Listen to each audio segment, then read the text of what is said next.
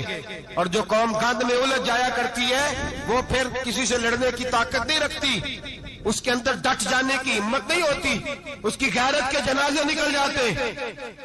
دل کرتا ہے جل جائے وہ جل جائے جہاں سے برائی پھیلتی، تباہ ہو جائے وہ علاقے جہاں سے گند ہوتا ہے. لوگ گند کی کمائی کھاتے ہیں، گند کی. ایکٹروں کے ساتھ کھڑے ہو کے فوٹویں کھچاتے ہیں اور گناہ پہ فخر کرتے ہیں، اور گندے لوگ کہتے ہیں اللہ کا فضل ہے ہم گند پھیلا رہے ہیں. ثم معاذ اللہ، لوگ گناہ پہ فخر کرتے ہیں چوکوں چوراہوں میں. محمد بن قاسم آئے ہندوستان پہ راجہ دہر کے مقابلے میں، نوجوان میری طرف دیکھے اور صحیح ہو کے بیٹھے، خاصے صحیح ہو کے بیٹھے، تقریر نہیں کر رہا، جذبات کا. میرے جذبات سنیں، دل کے پھپولے جل رہے ہیں سینے کے داغ سے. اللہ کی قسم روح کی گہرائی سے بات کر رہا ہوں، وہ بات کر رہا ہوں جو سینہ کہہ رہا ہے کہ پھٹ جائے اور کہنا نہ پڑے. قرآن و حدیث پڑھتے ہیں اور پھر اپنا حال دیکھتے ہیں تو لگتا یہ ہے کہ عذاب قریب آ گیا ہے، لگتا ہے زمین پھٹنے والی ہے، آسمان گرنے والا، لگتا ہے قریب آ گیا ہے سارا کچھ. سمجھے کیا عرض کر یہ بات اگر آپ سمجھ گئے تو قیمت وصول ہو گئی. اس کو سمجھ گئے تو سمجھ لیں آپ کے مزاج کے اندر اللہ نے تبدیلی پیدا کر دی. محمد بن قاسم 18 سال کا جوان، ایک عورت کی عزت پر راجہ دہر ہندو نے حملہ کیا، محمد بن قاسم بچانے آئے. جب ہندوستان آئے فوج تھوڑی تھی، علاقہ تھوڑا تھا، راجہ دہر کی فوج بہت زیادہ، اور پھر اپنا عرب چھوڑ کے یہاں آ کے ہندوستان میں اس کے علاقے میں اس پہ حملہ کرنا، حالات خراب تھے. محمد بن قاسم پریشان ہے. ایک بزرگ نے دیکھا، کہنے لگے پریشان کیوں ہو؟ کہنے لگا سوچتا ہوں علاقہ بھی اس کا، فوج بھی اس کی، میرے فوجیوں کو تو رستوں کا بھی نہیں پتا، کیسے جنگ کریں گے، کدھر سے آئیں گے، اور پھر ہمیں زبان بھی نہیں آتی، کیسے کام ہوگا، ڈر رہا ہوں. 2-4 دن گزرے تو محمد بن قاسم اشاش بشاش ہو گئے. اور بزرگ کہنے لگے خیر ہے، بڑے مطمئن ہو گئے ہو. کہنے لگے بس راجہ دہر ہم سے مقابلہ نہیں کر سکتا، راجہ دہر ہمارے مقابلے میں کھڑا نہیں ہو سکتا. وہ گرا کے گرا، وہ لڑکھڑایا کے لڑکھڑایا، ریزہ ریزہ ہو جائے گا. آپ کو کیسے خوشخبری مل گئی؟ کہنے لگے مجھے پتا چلا ہے کہ راجہ دہر ذہن کا گندا ہے، وہ تو چچا کی بیٹی کو نہیں چھوڑتا، ماموں کی بیٹی کو نہیں چھوڑتا، خالہ کی بیٹی کو گندی نظر سے دیکھتا ہے. جس کا ذہن گندا ہوتا ہے وہ کسی کا مقابلہ نہیں کر سکتا. ہمیں فتح ہوگی، فتح، وہ گرے گا.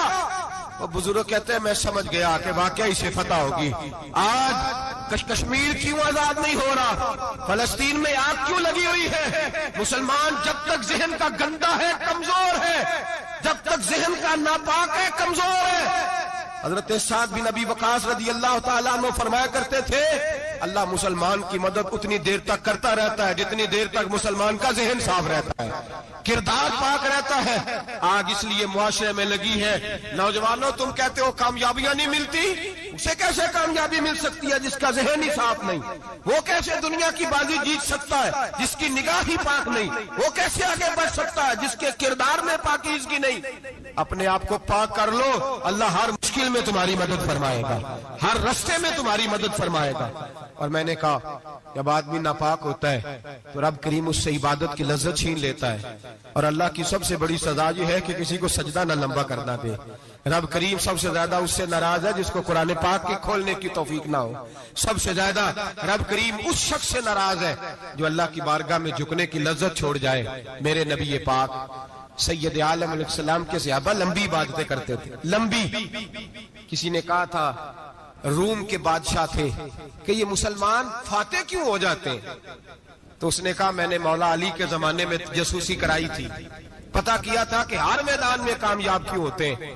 تو کہتے میں نے دیکھا یہ دن کے مجاہد ہوتے ہیں پر رات کے عابد ہوتے ہیں. اب آگے بڑھتے ہیں. قرآن مجید نے سورہ نور کی آیت نمبر 30 میں کہا کہ کل للمؤمنین یغضوا من ابصارہم، فرمایا کہ اے محبوب علیہ السلام مومن مردوں سے کہہ دو کہ اپنی نظریں جھکا کے رکھیں، اپنی نظریں اور اگلی آیت میں فرمایا وَقُلْ لِلْمُؤْمِنَاتِ يَغْضُضْنَ مِنْ أَبْصَارِهِنَّ، فرمایا کہ اے محبوب مومن عورتوں سے بھی کہہ دو کہ اپنی نظریں جھکا. مرد بھی اپنی نظر جھکا کے رکھے گا عورت کی طرف، لیکن یہ ساری پابندی صرف مرد پر نہیں، عورت بھی غیر محرم کا چہرہ نہیں دیکھے گی، اس پر بھی اسی طرح نظر جھکانے کا حکم ہے جس طرح کہ وہ ہر دکاندار کو بھائی جان کہہ کے گفتگو کرنے کی اس کو بھی اجازت نہیں ہے کہ وہ سمجھے کہ پابندی تو مرد نے کرنی تھی، میں نے تھوڑی کرنی تھی. وہ جس کے پاس جائے، جہاں بھی جائے، ڈاکٹر کے پاس جائے، باہر جائے، تو وہ جس طرح مرضی اس کا دل چاہے وہ بات چیت کرے، اس کی عورت کو بھی اجازت اسلام نہیں دیتا. بنیادی طور پہ اسلام شرم و حیا کا دین ہے، حیا کی بات کرتا ہے. حیا کی جب ہم تعریف کرتے ہیں تو حیا کی تعریف یہ ہے کہ کوئی کبھی چیز دیکھ کے نا تو آپ کی طبیعت میں کراہت محسوس ہو، آپ کوئی غلط جملہ منہ سے نکالتے ہوئے ذرا جھجکیں، آپ کوئی غلط بات کرتے ہوئے تھوڑا بوجھ محسوس کریں. ہمارے ہاں تیزی سے فروغ پایا ہے بے حیائی نے. سنگیوں کی محفلیں، یاروں کی محفلیں، اس میں غلیظ گفتگو ہوتی ہے الا ماشاء. جن دوستوں کو بڑی پاک صاف گفتگو کرنی چاہیے. دوستی کا رشتہ بڑا مقدس رشتہ ہے، جو یہاں ایک دوسرے سے پیار کریں گے جنت میں بھی اکٹھے داخل کیے جائیں گے. شرط یہ ہے کہ پیار اللہ رسول کی رضا کے لیے ہو، لیکن اس کے اندر اگر آپ کی گفتگو کچی ہو، کمزور ہو، فحاشی والی ہو، عریانی والی ہو. وہ ہمارے ہاں تو اب اس کو لوگ فیشن سمجھتے ہیں، اس کو مردانگی کی علامت سمجھتے ہیں کہ وہ جی ساری باتیں جی وہاں ہو گئیں، اور جس کا جو جی چاہا اس نے کہا. آپ جب حیا کے دائرے میں ہوتے ہیں تو آپ خود بھی سکون محسوس کرتے ہیں. دیکھیں نا، آپ کو نیند سکون سے کہاں آتی ہے؟ جہاں کمرہ بند ہو، چاروں جانب دیوار ہے، اوپر چھت ہے، خالی دروازہ بھی کھلا ہوا ہونا تو جب بندہ سکون لینا چاہتا ہے تو کہتا ہے یار ذرا دروازہ ذرا بند کر دو. وہ اچھی طرح اپنے آپ کو چھپا لیتا ہے نا حیا کے پردے میں، تو اللہ اسے سکون عطا کرتا ہے. اور جو اس سے بھی زیادہ ٹھنڈی نیند میں جانا چاہتا ہے وہ کہتا ہے لائٹ بھی بند کر دو. اب وہ مکمل طور پہ سمجھتا ہے کہ میں چاروں جانب سے چھپ گیا ہوں، اگر میں کھل کے بھی سو جاؤں گا تو میرا چونکہ پردہ قائم ہے تو مجھے کوئی دشواری نہیں ہو. آپ جب چھپ جاتے ہیں، جب آپ حیا کے اندر سمٹ جاتے ہیں، جب آپ چادر کے اندر آ جاتے ہیں تو آپ بہت ساری جگہوں پہ آسانی محسوس کرتے ہیں. تو حیا تو آپ کو سکون دیتی ہے، حیا تو دل کو راحت دیتی ہے. میں بڑی ذمہ داری سے بات عرض کرتا ہوں، قرآن مجید نے نا ایک مقام پہ مذاق کو، ایک مزاح ہوتا ہے خوش طبی، وہ نہیں مذاق اڑانا. قرآن پاک نے نا مذاق کو ایک جگہ پہ جاہلوں کا طریقہ بھی قرار دیا. بنی اسرائیل کے لوگوں سے حضرت موسیٰ نے کہا کہ گائے ذبح کرو اور ایک ٹکڑا مقتول کو مارو، زندہ ہو کے خود بتا دے گا مجھے کس بندے نے قتل کیا. تو کہنے لگے آپ ہمارے ساتھ مذاق کر رہے ہیں. تو قرآن مجید کہتا ہے کہ حضرت سیدنا موسیٰ علیہ السلام فرمانے لگے اعوذ باللہ ان اکون من الجاہلین. فرمانے لگے میں اللہ کی پناہ مانگتا ہوں کہ میں جاہلوں میں سے ہو جاؤں. یہ مذاق کرنا تو جاہلوں کا طریقہ ہے. اگر آپ کی زبان سے بے حیائی کا جملہ نکل گیا، آپ نے کہہ دیا کہ ہم آزاد لوگ ہیں، جو مرضی کریں گے، جو مرضی کہیں گے، جو ہمارا دل میں آئے گا کریں گے، تو پھر تو لوگ آپ کا وہ حشر کریں گے کہ آپ سے برداشت ہی نہیں ہوگا. جس کا لوگ مذاق بنا لیتے ہیں اور جو مذاق بن جاتا ہے پھر اسے کچھ جینے دیتا ہے. آپ حیا کی چادر میں چھپیں گے تو بچیں گے. اگر آپ نے اپنا مذاق بنوا لیا یہ کہہ کے کہ میں نے مرضی کرنی ہے، پھر یاد رکھنا چھپنے کو جگہ نہیں ملے گی، پھر تکلیف میں آ جائیں گا، پھر بہت بڑی اذیت کا شکار ہو جائیں. شرم و حیا، عرب کے اندر جو کنواری لڑکیاں تھیں ان میں بڑی حیا ہوتی. الحمدللہ میں بڑے فخر سے کہتا ہوں کہ میرے پنجاب کی، میرے پاکستان کی بیٹیاں بھی 20 دفعہ ان کا ابا کہے تیری شادی کرنی ہے تو وہ آنکھ نہیں اٹھا پاتی آج بھی. یہ تو وہ چند لوگ ہیں جو کہتے ہیں ہم ہائی کلاس ہو گئے، ہمیں نہیں پتا کہ وہ روشن خیال ہو گئے ہیں کہ روغن خیال ہو گئے، پتہ نہیں کدھر چلے گئے. ورنہ ہماری بیٹیاں آج بھی جب ان سے ان کا باپ، ان کی ماں بات کرتی ہے تیری شادی کی تو وہ تو شرم کے ساتھ پچھلے سے پچھلے کمرے میں چھپتی ہیں. یہ اللہ نے فضل کیا ہوا ہے اس ملت پر. تو عرب کی لڑکی بڑی حیا والی ہوتی تھی، اس سے کوئی بات کرنی پڑتی تھی تو 20 دفعہ بات کی جاتی، پھر بھی وہ عورت چھپتی پھرتی تھی. حضرت عائشہ صدیقہ رضی اللہ تعالیٰ عنہ فرمانے لگیں میرے نبی پاک صلی اللہ علیہ وسلم عرب کی کواری لڑکیوں سے بھی زیادہ حیا کرنے والے تھے۔ قاضی اعجاز مالکی نے، شیخ عبدالحق محدث دہلوی نے، دیگر بزرگ جو سیرت نگار گزرے انہوں نے لکھا ہے کہ نبی پاک صلی اللہ علیہ وسلم کے اندر 100 مردوں سے زیادہ طاقت تھی، 100 مردوں سے زیادہ طاقت۔ اب جو بات کہنے لگا ہوں، جو نتیجہ دینے لگا ہوں، اس پر خاص توجہ آپ فرمائیں گے۔ ذرا فکری طور پر، نظریاتی طور پر ایک چیز کو سمجھیے۔ ہم سمجھتے ہیں کہ جوان لڑکا ہے جی جو مرضی کرے، عمر ہے جی۔ آپ ذرا بات پر غور کیجئے گا کہ حضور صلی اللہ علیہ وسلم میں طاقت 100 مردوں سے زیادہ ہے اور حیا کواری لڑکیوں سے بھی زیادہ ہے۔ ذرا اس بات کا تقابلی جائزہ کیجئے گا کہ طاقت 100 مرد سے زیادہ ہے لیکن حیا کواری لڑکی سے بھی زیادہ ہے۔ اس کا معنی یہ ہوا کہ جس ٹہنی کو پھل زیادہ لگ جاتے ہیں وہ جھکا کرتی۔ تو حیا تو حسن ہے، حیا تو آپ کو پاک صاف کرے گا، حیا تو آپ کو نرالا کرے گا، انوکھا کرے گا۔ وہ ہمارے ایک دانشور ہے، مضمون لکھا، کئی باتیں بڑی پسند آتی ہیں۔ وہ کہتے ہیں کہ میری اہلیہ، ان کو بھی کسی نے مس گائیڈ کر دیا تھا، حالانکہ اچھی خاتون ہے، کسی نے مس گائیڈ کر دیا۔ وہ بھی سماجی اور ویلفیئر، اور یہ خواتین کو شوق ہوتا نا بننے کا، تو وہ بھی سماج کے اندر اچھا مقام تلاش کرنے کے موڈ میں آ گئی۔ تو کہیں ایک دن جانا تھا تو بڑی بن سور کے میرے ساتھ وہ گاڑی میں بیٹھ گئی۔ تو میں گاڑی میں، عورتوں کو یہ بھی مسئلہ ہوتا ہے نا کہ ہماری تعریف کرو، تو کئی دفعہ بعض مردوں بیچاروں کو جھوٹ بولنا پڑتا ہے، وہ زبردستی کراتی ہیں نا جی۔ تو اس میں گنجائش بھی دی ہے شریعت نے گنجائش دی ہے کہ کبھی بیوی کو راضی کرنے کے لیے خلاف واقعہ بات کرنی پڑے تو کر لینی چاہیے، تو وہ کراتی بھی ہیں۔ 3 موقع پر خلاف واقعہ بات کرنے کی اجازت ہے، واقعے کے خلاف بھی آپ بات کر سکتے ہیں، جنگ کے موقع پر 2 لوگوں کو صلح کرانے کے لیے اور بیوی کو راضی کرنے کے لیے کر لیں کوئی ایسی بات، بے شک اپنی طبیعت پہ جبر کر کے کر لیں، گنجائش ہے، اجازت ہے۔ وہ کہتے ہیں جب وہ گاڑی میں میرے ساتھ بیٹھی بن سور کے، وہ تقاضا کرنے لگی کہ میں نے بڑے اچھے کپڑے پہنے ہیں پر آپ نے توجہ نہیں کرائی۔ وہ سیانا بندہ تھا، وہ چاہ رہا تھا کہ میری خاتون سمجھ جائیں۔ وہ کہتے ہیں مجھے پتا تھا کہ بیچاری مس گائیڈ ہو گئی ہے، دل کی بڑی اچھی ہے، سیانی ہے، لیکن اس کو کچھ خواتین نے، کچھ لوگوں نے مل کے اس کو ذہن غلط کر دیا ہے کہ سماج میں نکلو، باہر جاؤ، کام کرو، فلاں کرو، اپنی مرضی سے جیو۔ تو میرے ساتھ گاڑی میں بیٹھی کہیں جانے کے لیے، تو مجھ سے کہنے لگی کہ آپ نے میری طرف توجہ ہی نہیں کی، آپ نے کوئی ذکر ہی نہیں کیا کہ میں کیسی لگ رہی ہوں۔ تو کہتے ہیں میں نے اسے کہا کہ اگر تو ناراض نہ ہو تو پھر میں صحیح والی تعریف کر دوں۔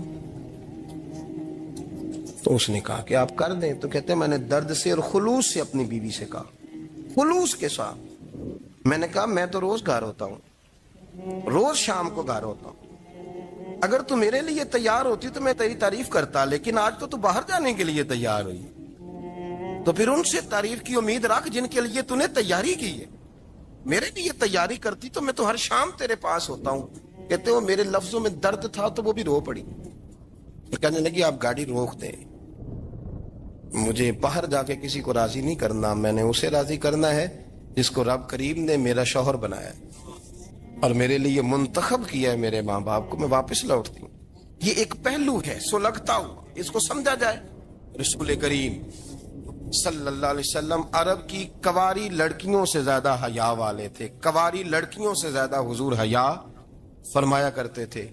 جب خانہ کعبہ کی مکہ شریف میں تعمیر ہو رہی تھی نا، اہل عرب اس کو تعمیر کر رہے تھے، تو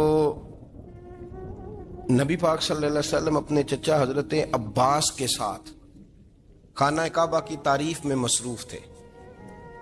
تو عرب کے لوگ چونکہ لمبا کرتا پہنتے تھے پیروں تک، تو نیچے اگر کسی وقت کوئی چیز نہیں بھی ہوتی تھی تو کسی کو وہ نظر نہیں آتی تھی، چونکہ پردہ رہتا تھا، لمبا کرتا پہنا ہوا ہوتا تھا۔ تو جب بچے، سرکار کی عمر مبارک بھی ابھی تھوڑی تھی، تو اس طرح بچے جب نکلتے تو وہ کئی دفعہ اپنی تہمت اتار دیتے نیچے سے، اور کوئی مزدوری کرنے لگتے تو 3-4 طے کر کے تہمت کی کندھے پہ رکھ لیتے، جس طرح کبھی دیہاتوں میں لوگ کپڑا سر پہ رکھتے تھے کہ اوپر اگر کوئی وزنی چیز رکھیں گے تو وہ تکلیف نہیں دے گی۔ نبی پاک صلی اللہ علیہ وسلم بھی سب لوگوں کے ساتھ خانہ کعبہ کی تعمیر میں شامل تھے، تو حضرت عباس رضی اللہ تعالیٰ عنہ نے کہا حضور سے، ابھی اعلان نبوت بھی نہیں فرمایا تھا، بھتیجے آپ بھی تامد اتاریے، یہ صحیح مسلم میں حدیث موجود، اور اس کو کندھے پہ رکھ لیجیے، آپ اینٹیں اٹھا اٹھا کے لا رہے ہیں تو ذرا آپ کو تکلیف نہیں ہوگی۔ تو سرکار دو عالم صلی اللہ علیہ وسلم سے یہ بات کہی، اور پھر جلدی سے حضور کی تہمت کو نکال کے نا، حالانکہ لمبا کرتا پہنا ہوا ہے، تو وہ جیسے ہی ان کے کندھے پہ رکھا اینٹیں رکھنے کے لیے، تو سرکار تو زمین پہ گر گئے، بے ہوش ہو گئے، آنکھیں آسمان کی طرف، اور پھر حضور پکار رہے ہیں آزاری آزاری آزاری، میرا تامت دے دو، میرا تامت دے دو۔ کبھی کوئی شخص اس وجہ سے بھی بے ہوش ہوا ہے کہ میرے وجود سے کپڑا اتر گیا ہے؟ حالانکہ سرکار پر وہ بے ہوشی بھی نبی پاک کا وہ جو غلبہ ہے نا شرم و حیا کا، اس کی وجہ سے ہو، ورنہ تو حضور فرماتے ہیں کہ میری آنکھیں سو جاتی ہیں، دل تو میرا اس عالم میں بھی جاگتا رہتا ہے۔ تو سرکار زمین پہ تشریف لے آئے، آنکھیں میرا تامت دے دو، میرا تامت دے دو، تو جلدی سے انہوں نے تامت دیا تو حضور نے باندھ لیا، پھر طبیعت مبارک میں تسلی ہوئی۔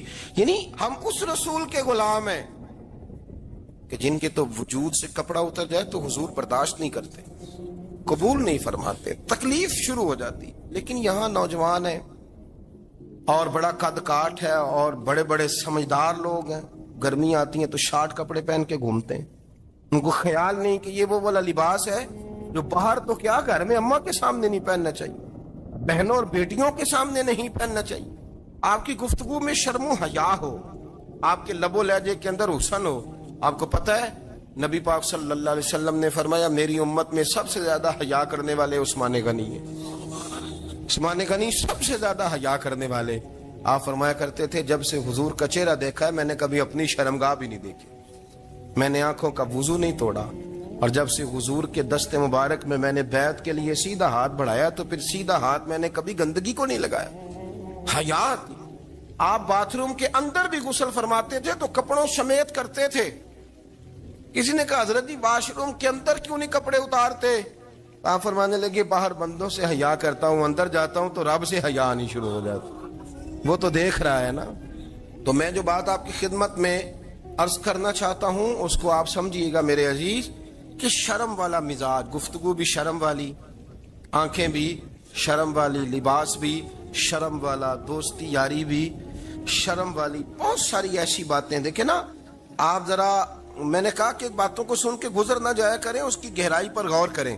حضور علم کا سمندر ہے، سرکار سے زیادہ علم دنیا میں کسی کے پاس موجود نہیں ہے، اور صحابہ کو موقع ملا ہوا ہے اس سمندر سے فیض لینے کا، لیکن ان کی حالت یہ ہے کہ حضرت علی المرتضیٰ فرماتے ہیں 14 دن گزر جاتے، حضور سے کوئی سوال پوچھنا ہوتا تھا پر میں شرم کے مارے نہیں پوچھ پاتا تھا۔ 14 دن بخاری شریف میں موجود ہے۔ ایک دن نبی پاک صلی اللہ علیہ وسلم نے پوچھا صحابہ سے کہ وہ کون سا درخت ہے جس کے پتے نہیں گرتے، اور وہ درخت اس طرح ہے جس طرح مومن ہوتا ہے، وہ درخت